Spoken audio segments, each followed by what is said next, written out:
World top 100% scholarship తో admission పొందాలి అనుకున్న India top competitive exams IIT NEET IAS design law group 1 government jobs etcetera guidance కావాలి అన్న India and world top universities లో medicine law finance join అవ్వాలన్నా students and parents కి career counselling కావాలన్నా మీ కెరియర్ డెసిషన్ డబుల్ చెక్ చేసుకోవాలి అనుకున్న 25 years experience doctor Satish IRSC గారిని సంప్రదించండి. హాయ్ హలో నమస్తే, నేను చందు. ప్రైమ్ 9 ఎడ్యుకేషన్ కార్యక్రమానికి స్వాగతం.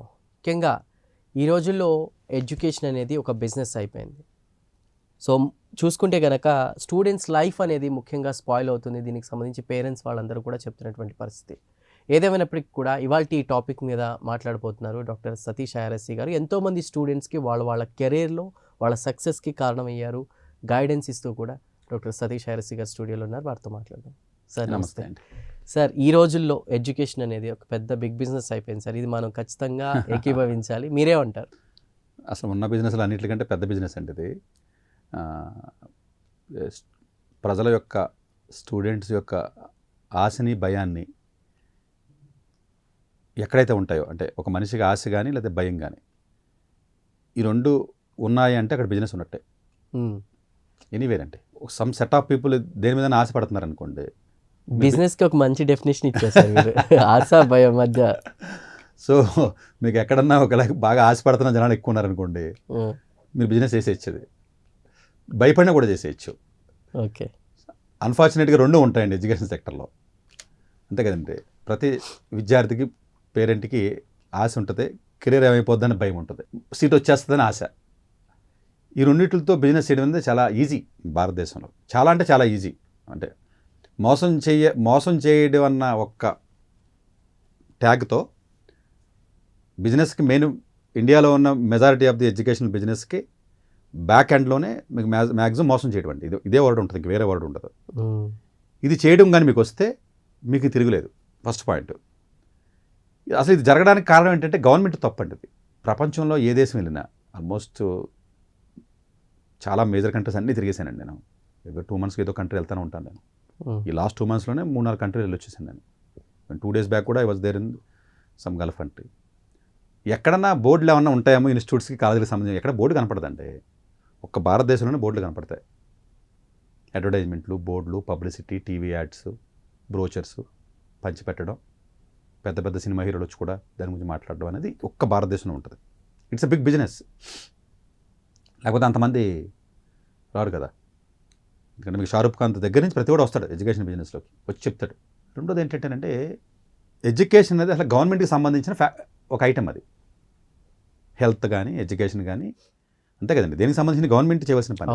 ఇప్పటికీ ఇండిపెండెన్స్ వచ్చి 2 సంవత్సరాలైనా మనం అందరం గొర్రెల్లాగా 78 సంవత్సరాలు అయినా అసలు గొర్రెల కంటే హీనంగా మనం గవర్నమెంట్ని మనం అడిగేటప్పుడు, ఆడెవడో ధర్నా చేశాడు, స్టీల్ ప్లాంట్ ప్రైవేటైజేషన్ చేయండి, ఆంధ్రలో అక్కడ 5 ఏళ్ళు పోరాటం చేయడానికి, లేకపోతే ఇంకోటి ఏదో చేసి చెత్తా చెదరానికి, లేకపోతే ఆడెవడ పొలిటీషియన్ ఆడెవడ కొట్టాడని ఈడు, ఇలా చిన్న చిన్న వాటికి పెద్ద పెద్ద రాష్ట్రాన్ని, దేశాన్ని కుదిపేస్తాం కదా మనం. ఏంటి మొత్తం భారతదేశాన్ని మొత్తాన్ని కుదిపేస్తున్నాం మనం. కుదిపేసి మనం 4 రోజులు చచ్చిపోతాం. ఎడ్యుకేషన్ సిస్టమ్ ఇంత వరస్ట్ అవుతుంది కదా. దీనికి సంబంధించి అసలు మాట్లాడే పరిస్థితిలో మనం ఎవరు లేవు. అంటే మనం ప్రీవియస్ వీడియోస్లో కూడా చూసాం, అడాప్టబిలిటీ అని లేదా టెక్నాలజీని చేసుకోవాలి అని చెప్పి. కానీ అలాంటి జాబ్స్ చేయడానికి విద్యార్థి నేర్చుకునే స్టేజ్ ఇంపార్టెంట్ కదా సార్. అదే స్పాయిల్ అయిపోతుంది కదా ఈ సిస్టమ్. దీనికి సిస్టమ్ అంటే గవర్నమెంట్ తప్పండి. ఇప్పుడు ఫర్ ఎగ్జాంపుల్ మీకు నేను చెప్తానండి, అంటే పబ్లిక్ది కూడా తప్పే. గవర్నమెంట్ దాని పబ్లిక్. గవర్నమెంట్ తప్పు అంటే ఇండైరెక్ట్గా పబ్లిక్ది తప్పు. మనమే కదా. అవును. ఎవడ పడితే ఓట్లేసి గెలిపిస్తాం, కూర్చోబెడతాం కదా. కూర్చోబెట్టి ట్రైల్ వేద్దాం, ఒకసారి చూద్దాం ఏంటంటాం, ఆడైపోయిన తర్వాత ఇంకొకటి చూద్దామని చెప్తాం మనం. ఇప్పుడు చైనా ఉంది ఫర్ ఎగ్జాంపుల్. 25 సంవత్సరాల క్రితం, 30 సంవత్సరాల క్రితం వాళ్ళ గ్లోబలైజేషన్ వచ్చిన తర్వాత, వాళ్ళ ఎకానమీ పెరగడం మొదలుపెట్టిన తర్వాత, ఆ పొట్ల వాళ్ళ పర్ క్యాపిటల్ ఇన్కమ్ ఇండియాతో సమానంగా ఉండేది. $1 అదేని పర్ క్యాపిటల్ ఇన్కమ్ కూడా ఇండియాతో సమానంగా ఉండేది. ఇప్పుడున్న $2,000 అప్పుడు మనకు ఉన్నది వాళ్ళకు సరిపోయేది. ఫస్ట్ ఎలిమెంటరీ ఎడ్యుకేషన్ మీద ఫోకస్ పెట్టారు వాళ్ళు తెలివిగా. హై స్కూల్ ప్రతి పల్లెటూరులో కూడా ఇన్ఫ్రాస్ట్రక్చర్తో మీకు స్కూల్స్ చాలా హై క్వాలిటీ. తర్వాత ఇప్పుడు కాలేజీలకు వచ్చారు 25 సంవత్సరాల తర్వాత. ఇప్పుడు గత 5 సంవత్సరాల నుంచి యూనివర్సిటీస్ మీద విపరీతమైన ఫండింగ్ చేసి ఈ వరల్డ్ ర్యాంకింగ్లో ముందుకు వెళ్ళిపోతున్నాయి. ఫస్ట్ కాలేజీలు పట్టుకోలేదు చూసారా. 20 సంవత్సరాల తర్వాత యూనివర్సిటీస్ మీద ఫోకస్ వెళ్ళింది వాళ్ళకి. They started their focus in 70s and 80sలో స్కూల్ మీద పెట్టారు వాళ్ళు. ఇన్వెస్ట్మెంట్ కానీ ఇది కానీ గవర్నమెంట్ ఇది బేస్ అనేది స్ట్రాంగ్ చేసాడు. మన అసలు స్కూల్ అన్న కాన్సెప్టే లేదు మనకి ఇక్కడ. ఒక మనిషి మీద 90,000 లక్ష రూపాయలు ఖర్చు పెట్టినా తెలంగాణ గవర్నమెంట్, ఆంధ్ర గవర్నమెంట్ 30,000 కోట్ల బడ్జెట్ అండి. చాలామందికి అవగాహన ఉందో లేదో తెలియదు కానీ తెలంగాణలో ఖర్చు పెట్టేది కానీ ఆంధ్రాలో ఖర్చు పెట్టేది కానీ 2 రాష్ట్రాల కలిపితే 60,000 నుంచి 70,000 కోట్ల రూపాయల బడ్జెట్ పర్ ఇయర్, సంవత్సరానికే. 30,000 కోట్లు అంటే చిన్న నెంబరా ఏంటి? ఎడ్యుకేషన్ మీద ఖర్చు పెట్టి తెలంగాణ గవర్నమెంట్ 32,000 కోట్లు మొన్న. 32,000 కోట్లు అంటే అలా చాలా చేయొచ్చు. ఒక మనిషి మీద ₹1,00,000 పైన ఖర్చు పెడుతుంది గవర్నమెంట్. సరే ఖర్చు పెట్టారు. ఇదే గవర్నమెంట్ స్కూలు, ఇదే గవర్నమెంట్ టీచరు, ఇదే గవర్నమెంట్ స్టూడెంట్ 12th క్లాస్ అయిన తర్వాత, మీయే కదా గవర్నమెంట్ స్కూల్, మనయే కదా, అయిన తర్వాత ఇందులో ఎంతమంది ప్రీమియర్ కాలేజీకి లేరు అన్నది లెక్క తీయండి బయటికి. 1% కూడా లేరు. తెలంగాణ రాష్ట్రం మీద ఒకడు కూడా లేడు.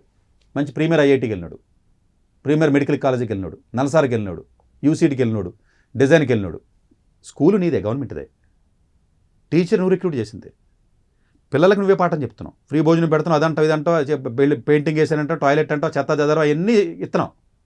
అసలు పక్కనవి ఇవన్నీ చేసిన తర్వాత ఇందులో 40 to 45% of the students are only government school kids in India. ఇంతమంది, ఇన్ని లక్షల కోట్ల మంది గవర్నమెంట్ స్కూల్లో చదివి బయటకు వస్తుంటే ఇందులో ఎంతమంది ప్రీమియర్ కాలేజీలకు పంపించావని అడిగితే అసెంబ్లీలో అడగాలండి క్వశ్చన్ని.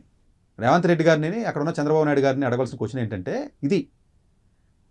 నెక్స్ట్ 5 ఏళ్లలో గవర్నమెంట్ స్కూల్స్ నుంచి 10th class 12th class pass అయ్యి ఎంతమంది బయటకు వస్తున్నారు, ఇందులో ఎంతమంది ప్రీమియర్ కాలేజ్, ప్రీమియర్ అన్న పదాన్ని ఎందుకు వాడుతున్నారు అన్న అనకూడదు, అది కూడా గవర్నమెంట్దే. నేనేమి నాన్ గవర్నమెంట్ వాటి గురించి మాట్లాడలా. IITs, IIMs, NALSARs, NIDs, design related courses, medical, AIIMS, లేదా గాంధీ అనుకోండి, లేదా ఇంకోటి government, all are government only. Government schools నుంచి గవర్నమెంట్ కాలేజీలకి ఎంతమంది వెళ్ళారు 1% చూపిస్తే జీవితంలో మైకొట్టుకుని మాట్లాడు నేను. అంటే 1% ఆఫ్ ది స్టూడెంట్స్ కూడా గవర్నమెంట్ స్కూల్స్ కిడ్స్ నుంచి పంపించలేకపోతే మరి మనిషికి ₹1,00,000 ఖర్చు పెట్టడం ఏంటి? 35,000 కోట్లకు బడ్జెట్ కట్టి తీరా ఖర్చు పెట్టావు. సరే గవర్నమెంట్కి ఖర్చు పెట్టింది, పక్కన పెట్టు, పబ్లిసిటీ చేసుకోవడానికి ఖర్చు పెట్టింది. టాయిలెట్ కట్టలేదని ధర్నాలు చేస్తారటండి, నాకు అర్థం కాదు. టాయిలెట్ ఉండాలని మళ్ళీ టాయిలెట్లో వద్దంటారా సతీష్ గారు అని చెప్పి నా మీద పడిపోతారు. పెయింట్ లేదని ధర్నాలు చేస్తామండి మనం. గోడ లేదని, మేము చదువుకున్నప్పుడు గోడలు లేవు, పెయింట్ లేవు, లేదా ఏమీ లేవండి. ఏమి లేకపోయినా చదువుకున్నాం గవర్నమెంట్ స్కూల్లో మేము. అసలైన బేసిక్ క్వాలిటీ ఆఫ్ ఎడ్యుకేషన్, దానికి ఉన్న రెగ్యులేటరీ బాడీస్ ఏమున్నాయి, క్వాలిటీని ఎవడ అసెస్ చేస్తున్నాడో అన్న దానికి సంబంధించి ఎవడన్నా అసలు మాట్లాడుతున్నాడు, డిబేట్లు పెడుతున్నాడా? మాట్లాడవలసింది ఇది. అందుకనే తప్పు లేదు. పెద్దోళ్ళు అంటూ ఉంటారు, మేము చదివిన మెట్రికులేషన్ ఇప్పుడు డిగ్రీతో ఈక్వల్ అంటూ ఉంటారు. ఇప్పుడు నేను గవర్నమెంట్ స్కూల్లోనే చదివానండి, కానీ కాదండి, ఆ రోజుని చదవడం మీద, క్వాలిటీ ఆఫ్ ఎడ్యుకేషన్ మీద ఉంది, ఇన్ఫ్రాస్ట్రక్చర్ మీద లేదు. గవర్నమెంట్ మిస్లీడ్ చేస్తుంది మనల్ని. టీచర్లు లేరంటారా? టీచర్లు ఎందుకు లేరండి? 1:15, 1:17 రేషియోలో ఉన్నారు టీచర్స్. ఉన్నారు గవర్నమెంట్ టీచర్స్, జీతం 50,000 ఇస్తున్నారు. ప్రైవేట్ స్కూల్లో టీచర్కి 15,000, ఇక్కడ 50,000. టీచర్ చేత పాఠం చెప్పించుకోవడం చేత కాకపోతే ఎవడ తప్పు? నువ్వు రిక్రూట్ చేసుకున్నావా? పాఠం చెప్పించడం చేత కావట్లేదు నీకు, తప్పు ఎవడది? నీదే కదా. అప్పుడు ఇంటర్మీడియట్ ఎవరు చెప్తున్నారు? గవర్నమెంట్ స్కూల్లో గవర్నమెంట్ టీచరే. బుక్స్ ఎవరు పబ్లిష్ చేశారు? ఎన్సీఆర్టీ పుస్తకాలు లేకపోతే స్టేట్ బుక్స్ నువ్వే పబ్లిష్ చేసావు, నువ్వే పాఠం చెప్తున్నావు. జేఈ పేపర్ ఎవరు ఇస్తున్నావు? మళ్ళీ గవర్నమెంటే. ప్రైవేట్ దేని ఇక్కడ? అసలు ప్రైవేట్ అన్న పదం వదిలేండి, అసలు నేను ఓన్లీ గవర్నమెంటే మాట్లాడుతున్నాను. పేపర్ ఎవరిచ్చాడు? జేఈ పేపర్ గవర్నమెంటే, ఎన్టీఏ. గవర్నమెంట్ స్కూల్లో క్వాలిటీ ఎలా ఉంటుందని తెలుసు కదా? తెలుసు. నువ్వు కావాలని చెప్పి 10 రెట్లు ఎందుకు టఫ్ ఇచ్చావు, 20 రెట్లు ఎందుకు టఫ్ ఇచ్చావు, 50 రెట్లు టఫ్ ఎందుకు ఇచ్చావు పేపర్ని? నేను అమెరికా వెళ్ళాలి సార్, ఏదో నేను ఐవీ లీగ్ కాలేజీకి వెళ్ళాలి, టాప్ కాలేజీకి వెళ్ళాలంటే నా తప్పది. ఆ స్టాండర్డ్స్ నేను మీట్ అవ్వలేకపోవడం. మనమే గవర్నమెంట్ స్కూల్స్ ఎస్టాబ్లిష్ చేసి, మనమే గవర్నమెంట్ రిక్రూట్మెంట్ చేసి, మనమే పాఠాలు చెప్పి, మనమే హయ్యర్ ఎడ్యుకేషన్ సంబంధించిన పేపర్ మనమే సెట్ చేసి, కావాలని 50 రెట్లు టఫ్ ఇవ్వడం వల్ల ఉన్న మీనింగ్ ఏంటి? అంటే ఒక గవర్నమెంట్ స్టూడెంట్ రాకూడదని చెప్తున్నానా? Government what message that we are giving అంటే ఏంటి? ఆంధ్రప్రదేశ్ రేవంత్ రెడ్డి గారు ఒక గవర్నమెంట్ విద్యార్థి కూడా ప్రీమియర్ ఇన్స్టిట్యూట్స్కి వెళ్ళకూడదని చెప్తున్నాడు ఆయన? లేదు. 50 రెట్లు టఫ్ ఎందుకు ఇచ్చావు అంటే? లేదా కోచింగ్ సెంటర్స్ని ప్రమోట్ చేయడానికి ఇస్తున్నానని చెప్తున్నావా? నీకు ఇచ్చే ఇన్పుట్స్ ఏంటి? గవర్నమెంట్ స్కూల్స్లో పిల్లలకి ఇచ్చి ట్రైనింగ్ ఏంటి? మీరు ఇచ్చి పేపర్ ఏంటి? ఈ పేపర్ ఇచ్చినప్పుడు, ఇంత టఫ్గా కావాలని ఇచ్చినప్పుడు, ఇంత స్టాండర్డ్ కావాలి, మంచి స్టాండర్డ్ ఉన్న స్టూడెంట్స్ని తీసుకుంటాను ఆడు చెప్తున్నాడు. నువ్వు మంచి క్వాలిటీ మరి. నీకు చేత కాలేదు కదా, పేపర్ అన్న ఆ స్టాండర్డ్లో పడాయి, కనీసం ఆళ్ళన్నా కనీసం 10% వస్తారో అదే. అయితే నువ్వు క్వాలిటీని అన్న పెంచు. అవును. లేదంటే అండర్ గ్రాడ్యుయేషన్కి వెళ్ళి పేపర్ని 50 రెట్లు టఫ్ ఎందుకు ఇవ్వాలి? పబ్లిక్ ఎగ్జామ్ పీక్కుంటా లేకుండా చేసి పడేసావు 10వ తరగతి దాకా. ఎనిమిదో తరగతి అక్షరాలు చదవడం రాదండి, సపరేట్ వేసుకోవడం చెప్తాను నేను. గడియారం Right, చూసి sir. ముందు చెప్పడం రాదడికి, అది నిజమే సార్. అది పక్కన పెట్టండి, సపరేట్గా మనం మాట్లాడదాం. Hmm. అంటే నేనేమంటున్నానంటేనంటే కోచింగ్ సెంటర్స్ని, ఎడ్యుకేషన్ బిజినెస్ని ప్రమోట్ చేసిందే గవర్నమెంట్ ఇక్కడ. అంటే మీరు ప్రైవేట్ ఎడ్యుకేషన్ ఇవ్వద్దా అని మీరు అంటారు. ఇప్పుడు అమెరికాలో ప్రైవేట్ ఎడ్యుకేషన్ ఉంది. అమెరికాలో పబ్లిక్ స్కూల్స్ నుంచి టాప్ మోస్ట్ స్కూల్స్కి వెళ్ళే విద్యార్థుల యొక్క సంఖ్య 50 to 60% గవర్నమెంట్ స్కూల్స్ నుంచి ఉంటారు, including MIT. I'm talking 69%. Separate ఎపిసోడ్లో నేను చెప్పబోతున్నాను ఎంఐటీ కాల్టెక్ గురించి. 65% of the public school students are going to the MIT and Caltech and Ivy Leagues. More than 50%. Specific MIT number చెప్తున్నాను నీకు, 63, 64 ఉంది పబ్లిక్ స్కూల్స్ నుంచి. ప్రపంచంలో ప్రతి దేశంలో ఉన్న టాప్ మోస్ట్ అండర్ గ్రాడ్యుయేట్ ఎడ్యుకేషన్కి more than 50% of the students are going from the public schools only. From India not in even 1%. ఇది కదా అడ్రస్ చేయవలసింది, జనాలు అడగవలసింది. గొర్రెల్లాగా మనం అందరం పోయి చెత్త చెదరానికి ధర్నాలు చేస్తాం ఏంటంటే నాకు అర్థం కాదు. మనం చెత్త అంతా అడుగుతాం మనం మీడియాలో కూర్చుని, సోషల్ మీడియాలో కూర్చుని. వీళ్ళు దాన్ని తిట్టాడు, వీళ్ళు దాన్ని ఉంచుకున్నాడు, వీడు దాంతో కాపురం చేస్తే ఆడు పుట్టాడు. మనకి ఎందుకంటే విజయసాయి రెడ్డి శాంతితో తిరిగితే ఎందుకు, మనకి ఎందుకండి అవన్నీ? అదే మనం అడగవలసింది, దానికి రియాక్ట్ అవుతాం మనం. ఇది కదా మనం అడగవలసింది, గవర్నమెంట్ని అడగవలసింది. గవర్నమెంట్ స్కూల్స్ పెట్టావు, 40,000 మంది బయటకు వస్తున్నారు ఇంటర్ అది పాస్ అయ్యి, ఎంపీసీ స్టూడెంట్స్ లేకపోతే ఇంకొకడో. ఇందులో ఎంతమంది ప్రీమియర్ స్టూడెంట్స్కి దేనికి పనికిరాని గాలి వదిలేస్తున్నారు 12th అయిన తర్వాత. మళ్ళీ ఇంకో చెత్త డిగ్రీ కాలేజీ పక్కన ఉంటుంది, ఆ బీఏ బీకామ్, దేనికి పనికిరాని చెత్త. మళ్ళీ అది అయిపోయిన తర్వాత క్యాబ్ డ్రైవర్ల కింద పెట్రోల్ బంకుల్లోనూ అక్కడ ఇక్కడ నేర్చుకుని బతుకుతున్నారు వీళ్ళు. అంటే గవర్నమెంట్ సంవత్సరానికి ₹1,00,000 చొప్పున 12 సంవత్సరానికి ₹12 లక్షల ఖర్చు పెట్టి ఏం చేస్తుంది? ఈ నెంబర్స్ కూడా తెలియదండి గవర్నమెంట్లకి. ఇప్పుడు రిపోర్ట్లు చదవరు, క్యాగ్ రిపోర్ట్లు లేకపోతే నీతి ఆయోగ్ రిపోర్ట్ అనో, లేకపోతే ఈ రిపోర్ట్స్ ఏవైతే ఎడ్యుకేషన్ సంబంధించిన యాసర్ రిపోర్ట్ అని రిపోర్ట్స్ ఉంటాయి. ఈ రిపోర్ట్సే చదవరు, వాళ్ళకి తెలియదు, చదివిన అర్థం కాదు వాళ్ళకి. చెప్పిన అర్థం చేసుకునే అంత పేషెన్సీ ఉండదు. వెంటనే చెప్పారు పొలిటీషియన్ దగ్గరికి వెళ్తే, మీరు 5 నిమిషాలు చెప్పారంటే నాలంటోడు అంతే. ఏదైనా రియల్ ఎస్టేట్ ప్రపోజల్ ఉందనుకో, ఒక 100 ఎకరం గురించి 4 రోజులు మాట్లాడతాను నీతో. 1-2 సార్లు ట్రై చేశాను నేను ఎడ్యుకేషన్ గురించి ఏదో మాట్లాడుతుంటే, అది బోరింగ్గా ఉంది, అడిగి బోరింగ్గా ఉంటుందండి. ఇప్పుడు మీరు హెల్త్ మినిస్టర్ దగ్గరికి వెళ్ళి మెడికల్ సిస్టమ్ గురించి మాట్లాడుతున్నారనుకోండి, నాలంటోడు 10 నిమిషాలు మాట్లాడిన తర్వాత బోరింగ్గా ఉంటుంది. సతీష్ గారు మాట్లాడతానని అంటాడు, అడికి అర్థం కాదు, అది ఇంట్రెస్ట్ చూపడం. అలాంటి దరిద్రమైనటువంటి సిస్టంలో మనం ఉన్నాం. కాబట్టి ఈ గవర్నమెంట్ ఈ కోచింగ్ సెంటర్స్ పెరిగినాయి. సరే కోచింగ్ సెంటర్స్ పెట్టారు, ప్రైవేట్ ఎడ్యుకేషన్ వచ్చిందండి, అగ్రీడ్. గల్లీకి ఒకటి ఇన్స్టిట్యూట్ వచ్చి ఎవడబడితే ఫాల్స్ ర్యాంక్స్ వేసుకుని పేరెంట్స్ని మోసం చేసి అడ్మిషన్స్ తీసుకుంటుంటే వాళ్ళని కంట్రోల్ చేసి మెకానిజం నీ దగ్గర లేనప్పుడు పర్మిషన్ ఎందుకు ఇచ్చావు? Next question, coaching centre permission ఎవరు ఇచ్చారు? నువ్వే, అంతే కదా. దాన్ని రెగ్యులేషన్ చేయవలసింది ఎవరు? రెగ్యులేషన్ చేయడం చేత కాకపోతే పర్మిషన్ ఎందుకు ఇవ్వాలి? కోచింగ్ సెంటర్ ఫాల్స్ ర్యాంకులు వేస్తాడండి. ఒకే ర్యాంకులు 10 మంది చెప్పుకున్నారు ఆర్టీసీ క్రాడ్స్ బెంచ్ సర్కిల్లోను. నా కోచింగ్ సెంటర్లో చదివితే ఇంతమంది ఐఏఎస్ ఐపీఎస్లు అయ్యారని చెప్తున్నాడు వచ్చి. అంత ఫాల్స్ ఇన్ఫర్మేషను, చెత్త జదారం అంతా రాసుకుంటున్నారు. మరి దాన్ని కంట్రోల్ చేయాల్సిన, అది మోసపోయి దాన్ని చూసి మోసపోయి ఆవిడ నీలాంటి 1,00,000, 2 లక్షలు కడుతుంటే మరి నువ్వు మోసపోయావు కదా. మరి నీ మోసాన్ని అరికట్టాలంటే ఆ ఫాల్స్ పబ్లిసిటీని ఆపాలి కదా. ఎవడు ఆపాలి? గవర్నమెంటే కదా పర్మిషన్. సరే పర్మిషన్ ఇచ్చింది, రూల్స్ చెప్పింది, సాయంత్రం 5 తర్వాత ఉండకూడదు, 6 తర్వాత ఉండకూడదు, లేకపోతే నోటీస్ బోర్డులో పెట్టాలి, లేకపోతే సిలబస్ నోటీస్ బోర్డులో పెట్టాలి, చిన్న 17 సంవత్సరాల తర్వాత కోచింగ్ సెంటర్కి వెళ్ళకూడదు, లేకపోతే మధ్యలో స్కూల్ మానేస్తే ఫీజు వెనక్కి ఇవ్వాలి. ఇలాగా 30-40 రకాల రూల్స్ పెట్టింది ఎవరో? గవర్నమెంటే. ఇవన్నీ పెట్టింది ఎవరో? గవర్నమెంటే. మరి దాంట్లో ఒక్క రూల్నన్నా ఇంప్లిమెంట్ చేస్తున్నారా? లేదు. డిగ్రీ కాలేజీ లేకుండా అపార్ట్మెంట్లో ఒక రూమ్లోని 2 రూమ్లోని బీఏలు బీకామ్లు ఇంటర్మీడియట్లు రన్ చేస్తుంటే, అసలు కాలేజీ ఉండదు, ఇంటర్మీడియట్ అపార్ట్మెంట్లో ఇంటర్మీడియట్ క్లాసులు రన్ చేస్తున్నారన్న విషయం ఎడ్యుకేషన్ మినిస్టర్ కానీ చీఫ్ మినిస్టర్కి తెలియదేనా? మీరు తెలియదని అనుకుంటారేంటి? మరి అది కాలేజీ కాదు కదా, జూనియర్ కాలేజీ కాదు కదా, అపార్ట్మెంట్లో రన్ చేస్తున్నారు కదా, జేఈ కోచింగ్ ఇస్తున్నారు కదా, లేకపోతే డిగ్రీ కోచింగ్ బీఏలోనో బీకామ్లోనో బీఎస్సీలను ఇస్తున్నారు కదా. ఇదంతా జరుగుతున్న విషయం మినిస్టర్స్ తెలియదా, లేకపోతే పొలిటీషియన్స్ తెలియదా? మరి దాన్ని ఎందుకు కంట్రోల్ చేయట్లేదు? ఇప్పుడు నాగార్జున గారి బిల్డింగ్ కొట్టేశారు కదా, అలాగే అన్నీ కొట్టమని చెప్పండి. ఒక కోచింగ్ సెంటర్ పడగొట్టండి, మొత్తం తీయండి. అది కదా చేయాలి, అది కదా రియల్గా పొలిటీషియన్ పని అంటే. అని ఎందుకు చేయరంటే ఈ పొలిటీషియన్ ఇన్స్టిట్యూట్స్ అనేది ఆంధ్రప్రదేశ్లో ఉన్నటువంటి ఇన్స్టిట్యూషన్స్లో 85% of the institutions are all from politicians. ఏం చేస్తారు ఇప్పుడు? అంతే పొలిటీషియన్స్ కాదని మీరు చెప్పగలరా? ఎందుకు సార్? తెలుస్తుంది, నిజమే కదా సార్, చూస్తున్నాం. మరి తెలంగాణలో పొలిటీషియన్స్ కాదని మీరు చెప్తారా? ఏమీ లేని సామ్రాజ్యం నుంచి పెద్ద పెద్ద కాలేజీలు వచ్చిన మల్లారెడ్డి లాంటి వాళ్ళు ఎంతమంది ఉన్నారండి ఇదే రాష్ట్రంలో? అవును సార్, ఆయనకి చదువు కూడా లేదు సార్. కాదండి, వాళ్ళు పాలిటిక్స్లోకి రాకూడదు. వాళ్ళు పాలిటిక్స్లోకి వచ్చినప్పుడు దాన్ని ప్రొటెక్ట్ చేస్తున్నాడు, దాన్ని క్వాలిటీ ఇన్ష్యూర్ చేయకుండా.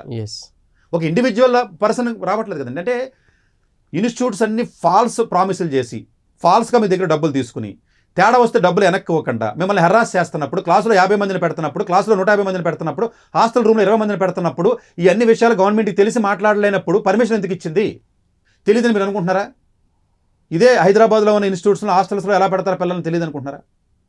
ఇవన్నీ గవర్నమెంటే చేస్తుంది కదండి. ఇది మనం అడగవలసింది గవర్నమెంట్ని. ప్లస్ ఎడ్యుకేషన్ బిజినెస్లు అన్ని పొలిటీషియన్స్ దగ్గర కాకుండా ఎవరి దగ్గర ఉన్నాయి? మీరే చెప్పండి. అన్ని పొలిటీషియన్స్ దగ్గర ఉన్నాయి కదండి. పర్మిషన్స్ ఎవరు ఇస్తున్నారో గవర్నమెంటే కదా. కొత్త కాలేజీలకి పర్మిషన్ ఎవరు ఇస్తున్నారో గవర్నమెంటే ఇస్తుంది. మరి ఇచ్చినప్పుడు దాని క్వాలిటీని ఎన్ష్యూర్ చేసుకోవాల్సిన బాధ్యత గవర్నమెంట్దే ఉంది కదా. మనమేమో గవర్నమెంట్ ఏమో పబ్లిక్స్ జనాలకు అమాయకత్వం జనాలు కాకపోతే HCL కంపెనీ ఉందండి, ఏదో కంపెనీ ఉందనుకోండి ఫర్ ఎగ్జాంపుల్, HCL కంపెనీ ఉంది, దాన్ని ప్రైవేటైజేషన్ చేస్తున్నారు మోడీ గారు అంటే ధర్నాలు చేసి గొడవలు చేస్తున్నాం. అది ప్రైవేటైజేషన్ చేస్తే చేయకపోతే ఏంటంటే అదొక కంపెనీ, గవర్నమెంట్ పని కాదు కదా ఇది. Government is not meant to run for the steel plant and HCL company.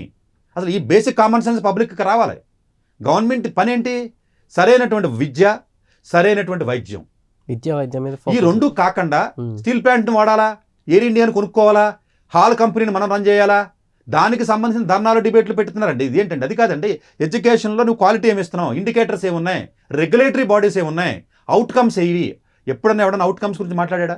10th pass అయ్యి బయటకు వచ్చిన పిల్లలు ఏం చేస్తున్నారో, 12th పాస్ అయ్యి బయటకు వచ్చిన పిల్లలు ఏం చేస్తున్నారో, గవర్నమెంట్ డిగ్రీ కాలేజీలో చదివినటువంటి విద్యార్థులు బయటకు వచ్చిన పిల్లలు ఏం చేస్తున్నారు అన్న ఇట్స్ కాల్డ్ అవుట్కమ్ రిపోర్ట్ అంటారు. అది వేరే కంట్రీస్. ఆ అవుట్కమ్ రిపోర్ట్స్ ఏవి? అవుట్కమ్ రిపోర్ట్స్ మీద ఎవడన్నా మాట్లాడుతున్నాడా? యూనివర్సిటీస్ పెంచితే ఉపయోగం. ఇప్పుడు స్కిల్ యూనివర్సిటీ అని పెట్టారండి రేవంత్ రెడ్డి గారు. ఉపయోగం ఏముంటుందంటే ఉన్న యూనివర్సిటీస్లో క్వాలిటీ ఇవ్వండి. ఉన్న యూనివర్సిటీలో ఉస్మానియాలో ముందు ఫ్యాకల్టీ రిక్రూట్మెంట్ ఫిలప్ చేయండి. ఇదే ఉస్మాన్ యూనివర్సిటీలో స్కిల్ ఒక వింగ్ డెవలప్ చేసి ప్రతి స్కిల్కి యూనివర్సిటీ ఏంటండి? ప్రతి కాలేజీలో ఉన్న ప్రతి స్టూడెంట్కి స్కిల్ కావాలి. Every university should be attached to the skill division. Every university requires the skill.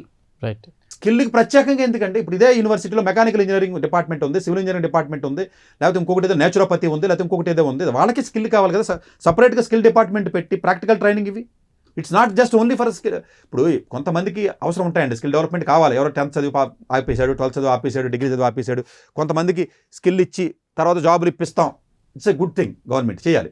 But existing యూనివర్సిటీస్లో సరైనటువంటి స్కిల్, సరైన ఇవాల్యుయేషన్ లేకుండా, సరైన క్వశ్చన్ పేపర్స్ ఇవ్వకుండా, సరైన ఫ్యాకల్టీ రిక్రూట్మెంట్ చేయకుండా, సరైన ఈ మెథడాలజీ ఎప్పుడైతే లేదో ప్రైవేట్ ఇన్స్టిట్యూట్స్ వచ్చినాయి. ఒకప్పుడు గేట్ రాసినప్పుడు మేము చదువుకునే రోజుల్లో మాకు కోచింగ్ సెంటర్ ఉండేది కాదండి. ఈ రోజున హైదరాబాద్లోనే 30-40 కోచింగ్ సెంటర్స్ వచ్చినాయి. ఇన్ని వేలు, ఇన్ని లక్షలు ఎలా కట్టగలిగే పరిస్థితులు ఉన్నారా పేరెంట్స్? మరి 4 ఏళ్ళు చదివి ఇంజనీరింగ్లో ఏం చదువుతున్నట్టు పొలం? 4 ఏళ్ళు ఇంజనీరింగ్లో ఏం చదువుతున్నట్టు మీరే చెప్పండి. అంటే ఈ ఓవరాల్గా మీరు చూసినట్లయితే గవర్నమెంట్ కానీ రెగ్యులేటరీ బాడీస్ని స్ట్రిక్ట్గా కానీ మెజర్ చేయగలిగితే ఒక్క కోచింగ్ సెంటర్ ఉండకూడదండి ఆర్టీసీ క్రాస్ రోడ్లో. అన్ని నిబంధనలకు విరుద్ధంగా జరుగుతాయి. ప్రతిదీ నిబంధనల విరుద్ధమే. ప్రతి ర్యాంకు ఫేక్ ర్యాంకే. బెంచ్ సర్కిల్లోను ఆర్టీసీ క్రాస్ రోడ్స్లో వచ్చి ప్రతి ర్యాంకు ఫేక్ ర్యాంకే.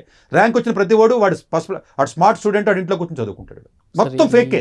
ఈ మాఫియా అనేది అడ్డుకట్లేదు సార్. మాఫియా పొలిటీషియన్ చేతిలో ఉంది కదా. అదే సార్. చాలా మంది పొలిటీషియన్ తెలియక అనుకుంటారంటే వాళ్ళ ఓన్గా ఉండదని వెనకాల కొంతమంది రన్ చేస్తారు పొలిటీషియన్స్ని. యుఎస్ ప్రెసిడెంట్ని కూడా యుఎస్ ప్రెసిడెంట్ బొమ్మ అంతే. సిఐఏ పెద్ద ఏజెన్సీస్, పెద్ద బిలినియర్స్ రన్ చేస్తారు గవర్నమెంట్ని. అక్కడ ఓన్లీ పొలిటికల్ స్టేట్మెంట్లు ఇవ్వడానికి అక్కడ ప్రెసిడెంట్ ఉన్నది. సోషల్ ఆస్పెక్ట్స్ మీద సంబంధించి మాట్లాడి డిసిషన్ తీసుకోగలడు తప్ప ఎకనామికల్ డిసిషన్స్ అతను తీసుకోలేడు. కొంచెం డెప్త్ వెళ్తే మరి ఇంకా వేరే రకమైన ఫ్యాక్ట్స్ మాట్లాడాలి నేను. ఇట్స్ నాట్ దట్ స్వతంత్రంగా చేసిన పరిస్థితి అయితే ఇక్కడే కదండి, వేరే దేశాల్లో కూడా లేదు నేను చెప్పేది. బట్ ఎడ్యుకేషన్ సిస్టంలో పబ్లిక్ స్కూల్స్ నుంచి టాప్ పబ్లిక్ యూనివర్సిటీస్కి వెళ్ళి వాళ్ళ శాతం 50% అన్న ఉండాలి. మనకు 1% కూడా లేదు. ప్రపంచంలో ఎక్కడా లేదండి ఇంత తక్కువగా. ఇంక్లూడింగ్ నేపాల్, శ్రీలంక, బంగ్లాదేశ్ లాంటి దేశాల్లో కూడా ఎంతో కొంత పర్సంటేజ్ టాప్ వెళతారు. ఇక్కడ 1% కూడా లేకపోతే ఒక స్టూడెంట్ తమిళనాడు నుంచి మొన్న ఒక ఐఐటీకి వెళ్తే ఒక స్టూడెంట్ సన్మానం చేసిందండి గవర్నమెంట్. సిగ్గుపడాలి మనం. ఒక స్టూడెంట్కి, ఒక గవర్నమెంట్ స్కూల్లో చదివిన స్టూడెంట్ గొప్ప విషయంగా చెప్తున్నాం మనం, కానీ సిగ్గుపడాలి. అది చాలామంది తెలియక గొప్ప కింద అనుకుంటున్నాం. ఒక స్టూడెంట్ వెళ్ళటం ఏంటి? తమిళనాడు రాష్ట్రంలో ఒక గవర్నమెంట్ స్కూల్లో చదివి 12వ తరగతి విద్యార్థి ఒక ఐఐటి సీటు కొడితే దాని గురించి సన్మానం చేయడం ఏంటి అంటాను. అసలు అది ఆనందపడవలసిన విషయం అని చాలామంది అనుకుంటున్నారు తెలియక. అది ఆనందపడే విషయం మీరు చెప్పండి. అది మరి మిగతా వేల లక్షల మంది ఉన్నారు కదండి. గవర్నమెంట్ రావాలి కదా, కనీసం 5% అని రావాలి కదా. గవర్నమెంట్ డిగ్రీ కాలేజ్ చదివిన ఎంతమంది ఐఐఎంస్కి వెళ్ళారు? 1% కాదు, ఒకడో లేడు. మరి ఇంకెందుకు ఈ గవర్నమెంట్ అసలు సిస్టమ్, ఎడ్యుకేషన్ సిస్టమ్ని ఎందుకు రన్ చేస్తుంది? అసలు 60,000 కోట్ల రూపాయలండి. ఇది దగ్గరగా మీకు 15 లక్షల కోట్ల రూపాయలు ఖర్చు పెడుతుంది సెంట్రల్ గవర్నమెంట్, స్టేట్ గవర్నమెంట్. లక్షల కోట్లు, 15 లక్షల కోట్లు. ఈ అవుట్కమ్స్ ఏవి? అవును సార్. ఈ అవుట్కమ్స్ ఏవి? ఈ ప్రైవేట్ మాఫియా ఏదైతే ఇన్స్టిట్యూట్స్ వచ్చినాయో పొద్దున సాయంత్రం దాకా కోచింగ్ సెంటర్స్ పెట్టడం, లేకపోతే ఎక్కడ ఫైర్ ఏ ఇన్స్టిట్యూట్లో కూడా మీరు రన్ చేస్తారు కదండి, కమర్షియల్ లైసెన్స్ ఉండదండి అట్లకి. అసలు రన్ చేసిన ఇది ఉండదండి, రన్ చేసి హక్కే ఉండదు, అయినా రన్ చేస్తారు అంతే వాళ్ళు. ఇది రోజుకి ప్రతి ఓడు రోజు వెళ్తాడు, ఆర్టీసీ క్లాసెస్లో ప్రతి ఓడు వెళ్తాడు, బెంచ్ సర్కిల్లో ప్రతి ఓడు వెళ్తాడు, చిన్న చిన్న గదుల్లో పెట్టి చెప్తూ ఉంటారు కదా. నేను డిగ్రీ కోర్సులు కూడా రన్ చేసేస్తున్నారు కదా పాపం. పిల్లలకి సూర్యుని చూడకుండా గదుల్లో అపార్ట్మెంట్లో ఏడ్చి అలా ఏమీ లేకుండా అయిపోతున్నారు పిల్లలు. అసలు మాల్ న్యూట్రిషన్, హాస్టల్లో చండాలమైన జీవితం, అసలు ఆడుకోవడం లేకుండా, లైఫ్ ఎటు కాకుండా అయిపోయి డిప్రెషన్లోకి వెళ్ళిపోతారు, ఇంట్రావర్ట్స్ కింద అయిపోయి, అది లోన్లీనెస్ కింద వెళ్ళిపోయి రకరకాలుగా ఉంటే మళ్ళీ డిగ్రీలో కూడా రూమ్లే. ఇది ఇంకా ఆగదు, అది అన్ఫార్చునేట్ థింగ్. అది ఎక్కడో కాలేజీలో పర్మిషన్ ఉంటుందంట, ఇక్కడ క్లాసులు రన్ చేస్తాడంట. ఇది ఎట్లా నడుస్తుంది మీరే చెప్పండి. ఇప్పుడు ఈ వీడియో చూస్తే 10-15 మంది ఫోన్ చేస్తారు, నాకు పెద్ద ఇష్యూ అవుతుంది, అది వేరే విషయం అనుకోండి. అంటే ఈ పిల్లల యొక్క ఫాల్స్ ప్రామిస్ ఇన్స్టిట్యూట్లు చేయడాన్ని అరికట్టాలి. కోచింగ్ సెంటర్స్ నిబంధనలకు విరుద్ధంగా, గవర్నమెంట్ నిబంధనల విరుద్ధంగా జరుగుతున్నటువంటి రెగ్యులేటరీ మెకానిజం పెట్టి దాన్ని స్ట్రిక్ట్గా మెజర్ చేయాలి, కంప్లైంట్స్ని సీరియస్గా తీసుకోవాలి. అట్లాగే జనరల్గా మీరు ఏదైతే మీకు ఇవి రాంగ్ ర్యాంక్స్ని ప్రొడ్యూస్ చేయడం కానీ, లేకపోతే రాంది వచ్చిందని చెప్పడం కానీ, 10 మంది వేసుకోవడం కానీ, దీనికి డెఫినెట్గా క్రిమినల్ చర్యలు లాంటివి, లేకపోతే పెద్దగా శిక్షలు లాంటి ఇలాంటివి ఏదైనా తీసుకుంటే చాలు. ఒక పర్మిషన్ తీసుకుని 3-4 కాలేజీలు రన్ చేయడం కానివ్వండి, లేకపోతే ఒక్కొక్కరి దగ్గర 50,000, 1,00,000, 2 లక్షలు తీసుకోవడం, నచ్చలేదంటే వెనక డబ్బులు ఇవ్వకపోవడం, దెబ్బలాడటం కానివ్వండి, ఒకే రూమ్లో 20 మందిని పెట్టడం కానివ్వండి. లేకపోతే యూనివర్సిటీస్ కూడా, డీమ్డ్ యూనివర్సిటీస్ కూడా, మన NAC A++ ఉంది, మాకు ఇన్ని వస్తాయి అన్ని వస్తాయని చెప్పి ఎంత ఘోరం అంటేనండి. NIFR ర్యాంకింగ్ ఉంటుందండి మనకి. NIFR ర్యాంకింగ్ అంటే యూనివర్సిటీస్. VIT 10వ ర్యాంకులో ఉంటుంది, IIIT హైదరాబాద్ 70వ ర్యాంకులో ఉంటుంది. ఏంటి చూడండి, VIT 10వ ర్యాంకులో ఉంటుంది, సవిత 20వ ర్యాంకులో ఉంటుంది, IIIT హైదరాబాద్ 60వ ర్యాంకులో ఉంటుంది. ర్యాంకింగ్ ఇచ్చింది మనం. దాని గురించి నేను ఏం మాట్లాడతాను నేను అంటే, ఎన్ని ఫేక్ డాక్యుమెంట్లు వెళ్తున్నాయి, ఫేక్ డాక్యుమెంట్లు పెట్టుకుని ర్యాంకింగ్ ఇస్తున్నారు వాళ్ళు. ప్రతిదీ ఫేక్ డాక్యుమెంటే. Every document which the private institutions are production to the government is a fake document. IIIT Hyderabad కింద ఉంది, 60వ ర్యాంకులో ఉంటుంది, ఇది 12-13 ర్యాంకులో ఉంటుంది. అమృత మెడికల్ కాలేజ్ 6వ ర్యాంకులో ఉంటుంది, 7వ ర్యాంకులో. అంటే ఇది డెఫినెట్గా గవర్నమెంట్ సీరియస్ స్టెప్స్ తీసుకుని ఎడ్యుకేషన్ని ఓన్ చేయాలి. చేయవలసింది ఏం లేదండి, ఎడ్యుకేషన్ ఓన్ చేయాలండి గవర్నమెంట్, హెల్త్ని ఓన్ చేయాలండి. మిగిలిన చెత్త అంతా ప్రైవేట్ వాళ్ళు వదిలేయాలి. మిగిలిన వదిలేయడాన్ని ధర్నాలు చేస్తున్నాం మనం. ఇక్కడ తప్పు. ఇప్పుడు వైజాగ్ స్టీల్ ప్లాంట్కి 5 ఏళ్ళు ధర్నా చేస్తే 5,000 మంది ఫ్యామిలీలు బాగుపడతారు, ఆంధ్రలో హక్కుని దెబ్బలాడగలిగి మొత్తం నాయస్నే భారతదేశానికి మొత్తం వినిపించాం కదా ప్రపంచానికి. జస్ట్ ఒక 5,000 ఉద్యోగాలండి ఒక కంపెనీ, అది పోతే ఉందని ఉంటే ఉంది. ఎంప్లాయీస్ ప్రైవేట్ జీతం వస్తుంది అంతే, పని చేయకపోతే తీసవతలేస్తారు మిగతా కంపెనీలు లాగానే. దానివల్ల సొసైటీకి వచ్చిన నష్టం లేదు, మహా అయితే ఆ ఫ్యామిలీస్కి నష్టం వస్తుంది. మరి ఎడ్యుకేషన్ ఇన్స్టిట్యూట్స్ పక్కన ఆంధ్ర యూనివర్సిటీ ఉంది, దాని గురించి ఎందుకు ధర్నా చేయం మనం? దాంట్లో రిక్రూట్మెంట్ లేదు, ఫ్యాకల్టీ రిక్రూట్మెంట్, దాంట్లో క్వాలిటీ లేదు. అసలు CS డిపార్ట్మెంట్లో ఒక మంచి ఫ్యాకల్టీ లేరండి అక్కడ. మా దగ్గర స్టూడెంట్స్ వస్తున్నారు, మరి అక్కడ ఫ్యాకల్టీ రిక్రూట్మెంట్ ఎందుకు చేయవు? అక్కడ ఎవడో నీకు చుట్టాన్ని ఉన్న VC ఎందుకు వేస్తావు? క్వాలిటీ ఉన్నవాడిని ఎందుకు అయ్యవు? వైఎస్ఆర్ గవర్నమెంట్ ఉంటేనేమో వాడిని వేసుకుంటావు, దానికి ఎందుకు ధర్నా చేయవు మనం? ఆంధ్రుల హక్కు, విశాఖ ఆంధ్ర యూనివర్సిటీ ఆంధ్రుల హక్కు, ఇక్కడ రిక్రూట్మెంట్ చేయండి, ఇక్కడ క్వాలిటీ ఇవ్వండి, ఇక్కడ చాలా జరుగుతున్నాయి అని చెప్పి దానికి ఎందుకు 4 సంవత్సరాలు ధర్నా చేయట్లేదు మనం? ఎప్పుడు చేస్తాం తెలుసా? అది ప్రైవేట్ ఎంప్లాయీస్ అందరినీ ప్రైవేటైజేషన్ చేస్తాం, జీతాలు ఇవ్వమన్నారని కూడా అప్పుడు చేస్తారు. మన పిల్లల క్వాలిటీ ఆఫ్ ఎడ్యుకేషన్ గురించి మనం ధర్నా చేయట్లేదు. అది అంతే కదండి. ఉస్మానియాలో చెత్తాట్లకి ధర్నాలు చేశారు తప్ప, గ్రూప్ 2 ఉద్యోగాలు పెంచండి, గ్రూప్ 1 ఉద్యోగాలు పెంచండి అని అడుగుతారండి BA బీకామ్ చదివిన ఉస్మానియాలో. అది కాదండి, అదే BAని క్వాలిటీగా ఇచ్చుంటే బీకామ్ని బయట ఉద్యోగం వచ్చి ఉండేది, ఆడ అడగపోతుడు. ధర్నా ఎందుకు చేస్తున్నారు? ప్రైవేట్లో రావు ఉద్యోగాలు ఆ క్వాలిఫికేషన్స్ వాళ్ళకి. అంటే ఎవడో అంత క్వాలిటీ ఉండదు కదండి. దాని క్వాలిటీని కానీ పెంచుంటే ప్రపంచ స్థాయికి తీసుకెళ్ళాలి కదండి. ఉస్మాన్ యూనివర్సిటీని సిటీ మధ్యలో ఉంది, 100 ఎకరాల్లో ఉంది, అక్కడున్న డిగ్రీని ప్రపంచ స్థాయికి తీసుకెళ్తాం మానేసి ఈ రోజున Osman university quality of education అనేది మేము చదువుకునే రోజుల్లో ఎంతో గ్రేట్ అండి. ఆంధ్ర యూనివర్సిటీ, ఉస్మాన్ యూనివర్సిటీ, దాని మీద కదా గవర్నమెంట్ ఫోకస్ పెట్టుబడి పెట్టాలి. ఇంకా కొత్త కాలేజీలు పర్మిషన్ ఇస్తారు ఎందుకు? ఉన్న కాలేజీ ఉస్మానియా సిటీ మధ్యలో ఉన్న 100 ఎకరాల్లో ఉన్న కాలేజీని క్వాలిటీని ఇంప్రూవ్ చేయడం మానేసి కొత్తగా ఒక కాలేజీ ఓపెనింగ్ చేసి ఇవ్వడం వల్ల ఏం ఉపయోగం ఉంటుందండి? కొత్తగా 4 IIITలు ఇవ్వడం వల్ల గవర్నమెంట్కి పొలిటికల్గా చెప్పుకోవడం వస్తుంది తప్ప దానివల్ల ఏం ఉపయోగం ఉంది? ఉన్న కాలేజీలు ఉన్నాయి కదా, చాలా ఉన్నాయి కదండి. స్టేట్ నాగార్జున యూనివర్సిటీ లేదా, ఆంధ్ర యూనివర్సిటీ లేదా, SV యూనివర్సిటీ లేదా, పద్మావతి యూనివర్సిటీ లేదా, ఇవన్నీ యూనివర్సిటీసే కదా. దాని క్వాలిటీని మనం పెంచితే ఫేక్ సర్టిఫికెట్లు లేకపోతే ఇంకోటి ఫ్యాకల్టీ రిక్రూట్మెంట్లు రకరకాల జరుగుతున్నాయి కదండి, దాన్ని పెంచాలి మనం. నీకు నచ్చితేనేమో ఆడు VC, గవర్నమెంట్ మారిపోయిన వెంటనే VCలు రిజైన్ చేస్తారు. చూసారా, గవర్నమెంట్ మారిన వెంటనే VCలు రిజైన్ చేస్తారు. నిజంగా మీరు VCలు రిజైన్ చేయకూడదు కదా. ఇండివిజువల్ పబ్లిక్ సర్వీస్ కమిషనర్ ఉన్నవాడు రిజైన్ చేస్తాడు, VCలు రిజైన్ చేస్తారు, ఇండివిజువల్ ఆర్గనైజేషన్స్ అన్నీ రిజైన్ చేస్తారు, ఎలక్షన్ కమిషనర్ దగ్గర నుంచి ప్రతిదీని. అంటే ఏంటి? గవర్నమెంట్ మారితే మళ్ళీ మారిపోతున్నారు. మరి అది ఇండివిజువల్గా వర్క్ చేస్తున్నట్టు కానప్పుడు ఇంక ఎడ్యుకేషన్ సిస్టమ్ ఎట్లా ఇంప్రూవ్ అవుతుందండి? అది డెఫినెట్గా మొత్తం ఎడ్యుకేషన్ ప్రైవేట్ పరం చేసేసాం మనం. అనాకాడమీ, బైజూ లాంటివి ఎందుకు ఎదిగినాయి? మరి ఫైనల్గా నేను ఇచ్చే సలహా అయితేనంటే గవర్నమెంట్కి నేను ఇంతకుముందు కూడా చెప్పాను, నేను 5,000 కోట్ల వ్యాపారం జరుగుతుందండి గ్రూప్ 1కి అనుకుందాం, కోచింగ్ సెంటర్స్కి, ఐఐటికి, వీటికి. ఈ కోచింగ్ సెంటర్లు అన్నీ మూసేసి the best of the best faculty గంటకి 20,000 ఇచ్చారనుకోండి, ఫ్యాకల్టీ గంటకి మామూలు 2,000 ఇస్తారు వీళ్ళు, గంటకి 10,000 20,000 ఇచ్చారనుకుందాం ఉదాహరణకి, అర్థం చేసుకోండి. 20,000 రూపాయలు ఇస్తే best of the best faculty ఇంత కంట్రీ అయితే వస్తారు కదా. ఒక ఆన్లైన్ ప్లాట్ఫామ్ క్రియేట్ చేసి గవర్నమెంటే ఒక ఐఐటి కోచింగ్ చెప్పాలంటే 1 కోటి రూపాయలతో అయిపోతుంది, 2 కోట్లతో అవుతుంది, లేదా 3 కోట్లు అవుతుంది, 5 కోట్లు అవుతుంది. 5 కోట్లతో ఐఐటి కోచింగ్ ఫ్రీగా ఇచ్చారు కదా ఆన్లైన్. అసలు బైజూ ఎందుకు, అన్అకాడమీ ఎందుకు? అసలు the best of the best faculty in the కంట్రీని హైర్ చేసి ఎవడో ఒకటి మంచోడిని పెట్టి డైరెక్టర్ కింద ఒక ఫిజిక్స్, ఒక మ్యాథ్స్, కెమిస్ట్రీ 3 సబ్జెక్టులు. గ్రూప్ 1 ఉంది, ఒక 5 సబ్జెక్టులు ఉంటాయి. గ్రూప్ 1 5 సబ్జెక్టులు తెలంగాణ గవర్నమెంటే చాలా చేసింది. బీసీ కమిషన్ ఉంటుంది, ఎస్సీ కమిషన్ ఉంటుంది, లేదా సివిల్ సర్వీస్ కోచింగ్ ఇస్తూనే ఉంటుంది. క్వాలిటీ అది పెట్టి బెస్ట్ క్వాలిటీ ఇవ్వగలిగితే కోచింగ్ సెంటర్స్ అన్ని మూసేయచ్చు కదా. జస్ట్ 100 కోట్ల బడ్జెట్, 30,000 కోట్ల బడ్జెట్ స్కూల్కి ఖర్చు పెడుతుంది కదా. ఈ కాంపిటేటివ్ ఎగ్జామ్స్కి వాటికి వీటికి ఎన్నో వేల కోట్లు జనాల దగ్గర దండుకుంటున్నారు కదా. ఒక 100 కోట్ల బడ్జెట్, నేను ఒక ఎడ్యుకేషన్ మినిస్టర్తో చెప్పాను, జస్ట్ 100 కోట్ల బడ్జెట్ మీరు పెడితే 2 రాష్ట్రాల్లో ఉన్న ప్రతి కాంపిటేటివ్ ఎగ్జామినేషన్స్కి best of the best in the country. ఎలాంటి ప్రైవేట్ ఇన్స్టిట్యూషన్స్ కూడా అంత క్వాలిటీ ఇవ్వలేడు. ఎందుకంటే ఇండియాలో ఏ ప్రైవేట్ ఇన్స్టిట్యూషన్స్ అయినా బెస్ట్ క్వాలిటీ టీచర్స్కి మ్యాక్సిమం 7,000 ఇస్తారు గ్రాంట్కి. 20,000 ఇస్తే నువ్వు నీ దగ్గర వస్తారు కదా, చెప్పించు 100 కోట్లు ఖర్చు పెట్టు, ఒక్క కోచింగ్ సెంటర్ కనపడదు.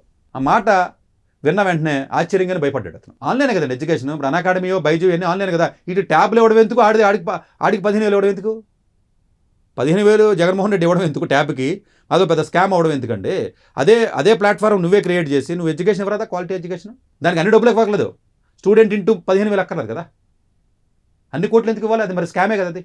Right. So government education own చేసి ఎలిమెంటరీ ఎడ్యుకేషన్ కానివ్వండి, ప్రైమరీ ఎడ్యుకేషన్ కానివ్వండి, అట్లాగే కోచింగ్ సెంటర్స్ ఏవైతే ఉన్నాయో దాన్ని కూడా తగ్గించి వీళ్ళే కొంత క్వాలిటీ ఆఫ్ ఎడ్యుకేషన్ కానీ ఫ్రీగా ఇవ్వగలిగితే ఒక 100 కోట్ల 200 కోట్ల బడ్జెట్లో పెట్టి ఈ coaching centres, cheap coaching centres ఇంకోటి పోతాయి. చాలామంది గవర్నమెంట్లో పనిచేస్తున్నారు కదా గవర్నమెంట్ ఉద్యోగులు, ఇప్పుడు ఐఏఎస్లో, ఐపీఎస్ చాలామంది గవర్నమెంట్లో ఉన్నారు కదా, మాలాంటి ఉంటారు కదా.